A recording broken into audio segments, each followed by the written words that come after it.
A special thank you to each of our subscribers who make this channel possible. Here's today's story. Tel Aviv, Israel. In a significant development, an Israeli court has loosened a gag order on a case involving alleged leaks of classified information that may implicate one of Prime Minister Benjamin Netanyahu's media advisors. This decision comes amidst escalating criticism of Netanyahu as ceasefire negotiations with Hamas have stalled. Critics assert that the leaks were strategically timed to provide Netanyahu with political cover during a period of intense scrutiny over his handling of the hostage situation following the October 7th attacks. Netanyahu, who has consistently denied any wrongdoing, has publicly called for the gag order to be lifted, stating that the individual at the center of the investigation, Eli Feldstein, never participated in security discussions, was not exposed to or received classified information, and did not take part in secret visits. The court's ruling allowed for the publication of Feldstein's name, who is reported to have been one of Netanyahu's media advisors. Reports indicate that the case revolves around the alleged leaking of classified documents to two European media outlets by Feldstein, who may not have had formal employment or security clearance. Notably, Feldstein joined Netanyahu's team shortly after the October attacks and previously advised far-right National Security Minister Itamar Ben-Gvir. While the court has disclosed Feldstein's identity, it has withheld the names of 3 other suspects under investigation. The leaked documents reportedly formed the basis of a controversial article in the London-based Jewish Chronicle, which was later retracted, suggesting that Hamas was planning to smuggle hostages out of Gaza through Egypt.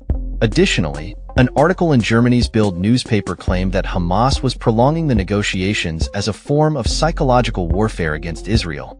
Observers have expressed skepticism regarding these articles, as they appeared to align with Netanyahu's narrative and absolve him of responsibility for the stalled negotiations. On Sunday, during a visit to Israel's northern border, Netanyahu refrained from addressing the ongoing investigation, as captured in a video released by his office. The timing of the articles coincided with Netanyahu's calls for lasting Israeli control over the Philadelphia corridor, a demand first articulated over the summer. In response, Hamas has rejected this demand and accused Netanyahu of purposefully undermining the negotiations, which have been mediated by the United States, Qatar, and Egypt. The fallout from the leaks has intensified criticism directed at Netanyahu from both the families of hostages and the broader Israeli public, who hold him accountable for the failure to secure a deal. This criticism peaked in early September, when mass protests erupted following the deaths of 6 hostages during Israeli military operations. According to court documents, an investigation is currently being conducted by police, the military, and the Shin Bet Internal Security Agency, with several suspects already arrested for questioning. The documents indicate that the leaks pose a significant risk to sensitive information and sources and could hinder the objectives of the ongoing conflict in Gaza. The scandal has also led to turmoil at the Jewish Chronicle, resulting in prominent columnists resigning in protest over the discredited articles. The newspaper subsequently retracted the problematic article and others authored by a freelance journalist, citing dissatisfaction with some of the claims made. The Bild article, which Netanyahu referenced in a cabinet meeting, suggested that Hamas was not committed to serious negotiations and was instead using psychological tactics to exploit divisions within Israeli society. In a statement released over the weekend, Netanyahu defended the Bild article, claiming it revealed Hamas's methods of exerting psychological pressure on the Israeli government and public by blaming Israel for the failure of the hostage negotiations. Netanyahu has consistently sought to place the blame on Hamas for the breakdown of talks, particularly following the October 7th attacks that reignited the conflict.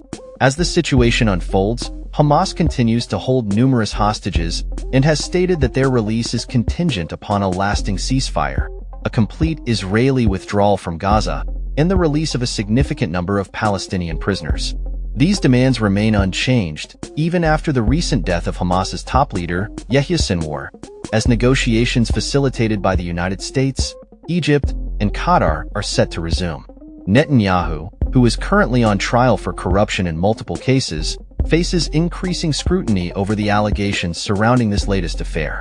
His office has downplayed the situation, accusing the judiciary of bias and highlighting other leaks that have occurred during the ongoing conflict. They have also asserted that the leaked document did not adversely affect the hostage negotiations, claiming that it only aided efforts to secure the hostages' return.